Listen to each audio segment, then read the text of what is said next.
The Book of Ruth. Now it came to pass, in the days when the judges ruled, that there was a famine in the land. And a certain man of Bethlehem, Judah, went to dwell in the country of Moab, he and his wife and his 2 sons. The name of the man was Elimelech. The name of his wife was Naomi. And the names of his 2 sons were Mahlon and Kilion, Ephrathites of Bethlehem, Judah. And they went to the country of Moab and remained there. Then Elimelech, Naomi's husband, died, and she was left and her 2 sons. Now they took wives of the women of Moab. The name of the one was Orpah, and the name of the other Ruth. And they dwelt there about 10 years. Then both Mahlon and Kilion also died. So the woman survived her 2 sons and her husband. Then she arose with her daughters-in-law, that she might return from the country of Moab. For she had heard in the country of Moab that the Lord had visited his people by giving them bread. Therefore she went out from the place where she was, and her 2 daughters-in-law with her. And they went on the way to return to the land of Judah. And Naomi said to her 2 daughters-in-law, Go, return each to her mother's house. The Lord deal kindly with you, as you have dealt with the dead and with me. The Lord grant that you may find rest, each in the house of her husband. So she kissed them, and they lifted up their voices and wept. Surely we will return with you to your people. Turn back, my daughters.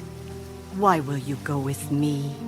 Are there still sons in my womb, that they may be your husbands? Turn back, my daughters. Go, for I am too old to have a husband. If I should say I have hope, if I should have a husband tonight and should also bear sons, would you wait for them till they were grown? Would you restrain yourselves from having husbands? No, my daughters. For it grieves me very much for your sakes that the hand of the Lord has gone out against me. Then they lifted up their voices and wept again. And Orpah kissed her mother-in-law. But Ruth clung to her. Look, your sister-in-law has gone back to her people and to her gods. Return after your sister-in-law. Entreat me not to leave you, or to turn back from following after you. For wherever you go, I will go. And wherever you lodge, I will lodge. Your people shall be my people, and your God, my God. Where you die, I will die, and there will I be buried. The Lord do so to me, and more also, if anything but death parts you and me. When she saw that she was determined to go with her, she stopped speaking to her. Now the 2 of them went until they came to Bethlehem. And it happened, when they had come to Bethlehem, that all the city was excited because of them. And the women said, Is this Naomi? Do not call me Naomi. Call me Mara, for the Almighty has dealt very bitterly with me. I went out full, and the Lord has brought me home again empty. Why do you call me Naomi, since the Lord has testified against me, and the Almighty has afflicted me? So Naomi returned, and Ruth the Moabitess, her daughter-in-law with her, who returned from the country of Moab. Now they came to Bethlehem at the beginning of barley harvest.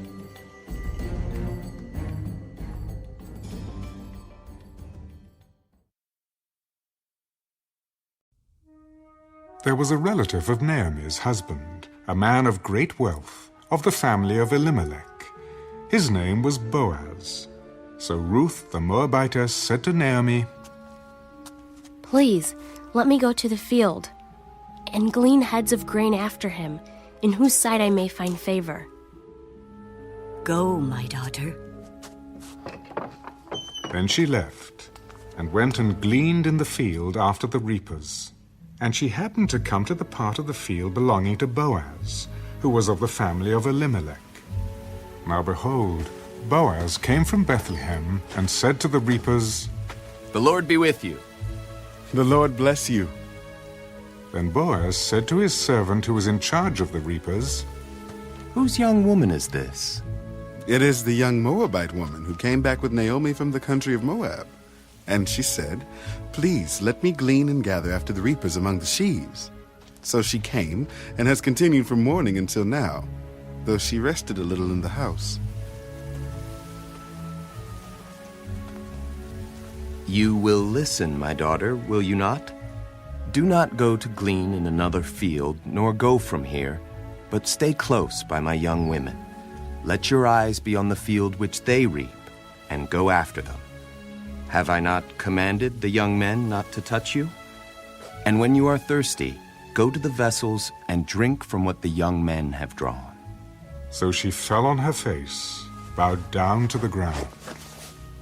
Why have I found favor in your eyes, that you should take notice of me, since I am a foreigner? It has been fully reported to me all that you have done for your mother-in-law since the death of your husband, and how you have left your father and your mother and the land of your birth, and have come to a people whom you did not know before. The Lord repay your work, and a full reward be given you by the Lord God of Israel, under whose wings you have come for refuge. Let me find favor in your sight, my Lord, for you have comforted me, and have spoken kindly to your maidservant, though I am not like one of your maidservants. Now Boaz said to her at mealtime, Come here, and eat of the bread, and dip your piece of bread in the vinegar. So she sat beside the reapers, and he passed parched grain to her. And she ate, and was satisfied, and kept some back. And when she rose up to glean, Boaz commanded his young men, Let her glean even among the sheaves, and do not reproach her. Also let grain from the bundles fall purposely for her. Leave it that she may glean, and do not rebuke her. So she gleaned in the field until evening, and beat out what she had gleaned, and it was about an ephah of barley. Then she took it up and went into the city, and her mother-in-law saw what she had gleaned. So she brought out and gave to her what she had kept back after she had been satisfied. And her mother-in-law said to her, Where have you gleaned today? And where did you work? Blessed be the one who took notice of you. The man's name with whom I work today is Boaz. Blessed be he of the Lord, who has not forsaken his kindness to the living and the dead. This man is a relation of ours, one of our close relatives. He also said to me, You shall stay close by my young men until they have finished all my harvest. It is good, my daughter, that you go out with his young women, and that people do not meet you in any other field.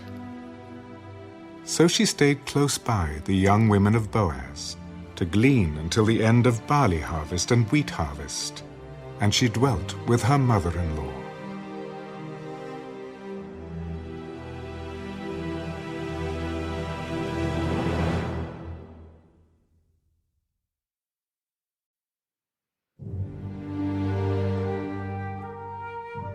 Then Naomi, her mother-in-law, said to her, My daughter, shall I not seek security for you, that it may be well with you? Now Boaz, whose young women you were with, is he not our relative? In fact, he is winnowing barley tonight at the threshing floor. Therefore wash yourself and anoint yourself. Put on your best garment and go down to the threshing floor. But do not make yourself known to the man until he has finished eating and drinking. Then it shall be, when he lies down, that you shall notice the place where he lies. And you shall go in, uncover his feet, and lie down, and he will tell you what you should do." All that you say to me, I will do. So she went down to the threshing floor and did according to all that her mother-in-law instructed her. And after Boaz had eaten and drunk, and his heart was cheerful, he went to lie down at the end of the heap of grain. And she came softly and covered his feet and lay down.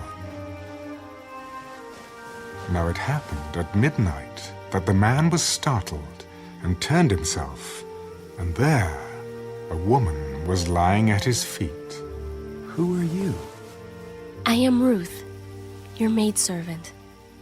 Take your maidservant under your wing, for you are a close relative. Blessed are you of the Lord, my daughter, for you have shown more kindness at the end than at the beginning, in that you did not go after young men, whether poor or rich. And now, my daughter, do not fear. I will do for you all that you request, for all the people of my town know that you are a virtuous woman. Now it is true that I am a close relative. However, there is a relative closer than I. Stay this night, and in the morning it shall be that if he will perform the duty of a close relative for you, good, let him do it. But if he does not want to perform the duty for you, then I will perform the duty for you, as the Lord lives. Lie down until morning. So she lay at his feet until morning.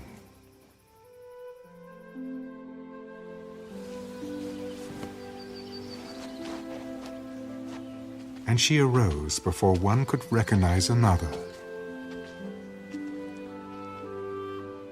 Do not let it be known that the woman came to the threshing floor.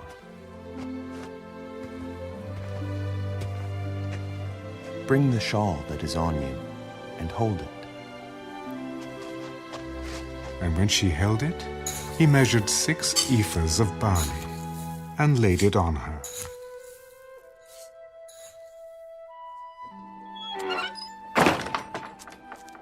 Then she went into the city. When she came to her mother-in-law, she said, "Is that you, my daughter?"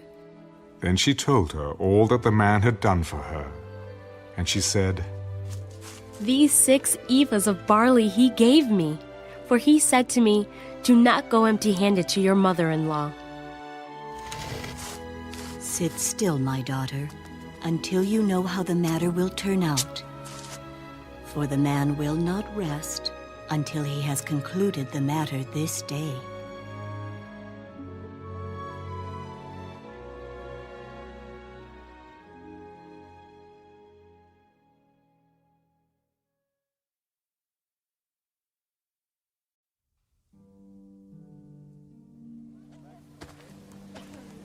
Now Boaz went up to the gate and sat down there, and behold, the close relative of whom Boaz had spoken came by.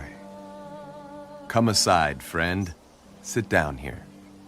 So he came aside and sat down. And he took 10 men of the elders of the city. Sit down here. So they sat down. Naomi, who has come back from the country of Moab, sold the piece of land which belonged to our brother Elimelech. And I thought to inform you, saying, buy it back in the presence of the inhabitants and the elders of my people. If you will redeem it, redeem it. But if you will not redeem it, then tell me, that I may know. For there is no one but you to redeem it, and I am next after you. I will redeem it. On the day you buy the field from the hand of Naomi, you must also buy it from Ruth the Moabitess, the wife of the dead, to perpetuate the name of the dead through his inheritance. I cannot redeem it for myself, lest I ruin my own inheritance. You redeem my right of redemption for yourself, for I cannot redeem it. Now this was the custom in former times in Israel concerning redeeming and exchanging. To confirm anything, one man took off his sandal and gave it to the other, and this was a confirmation in Israel. Therefore the close relative said to Boaz, buy it for yourself. So he took off his sandal. And Boaz said to the elders and all the people, You are witnesses this day that I have bought all that was Elimelech's and all that was Kilion's and Mahlon's from the hand of Naomi. Moreover, Ruth the Moabitess, the widow of Mahlon, I have acquired as my wife, to perpetuate the name of the dead through his inheritance, that the name of the dead may not be cut off from among his brethren and from his position at the gate. You are witnesses this day. We are witnesses. The Lord make the woman who is coming to your house like Rachel and Leah, the two who built the house of Israel. And may you prosper in Ephrathah and be famous in Bethlehem.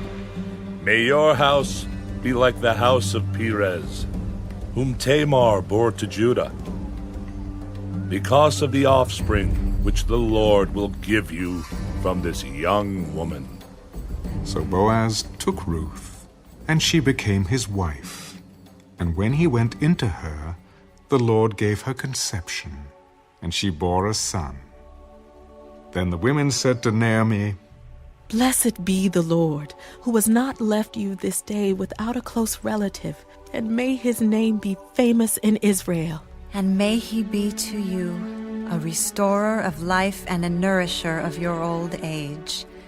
For your daughter-in-law, who loves you, who is better to you than 7 sons, has borne him. Then Naomi took the child and laid him on her bosom, and became a nurse to him. Also the neighbor women gave him a name. There is a son born to Naomi. And they called his name Obed. He is the father of Jesse, the father of David. Now this is the genealogy of Perez. Perez begot Hezron, Hezron begot Ram, and Ram begot Amminadab. Amminadab begot Nahshon, and Nahshon begot Salmon. Salmon begot Boaz, and Boaz begot Obed. Obed begot Jesse, and Jesse begot David.